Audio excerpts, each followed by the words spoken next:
just so it's absolutely clear, I've written twice to the IMO in the last few weeks, inviting them to come and meet me.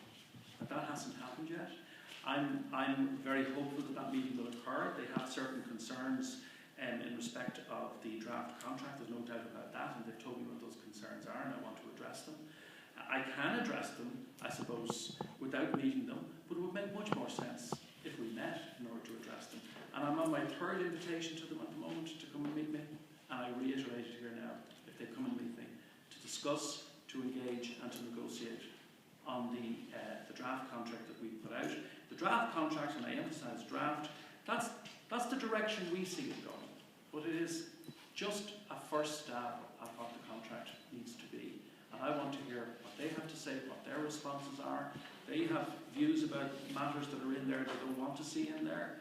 Other doctors tell me there should be things in there that they haven't put in, and then there'll be stuff in between. All of that's on the table. We just have to get to a table.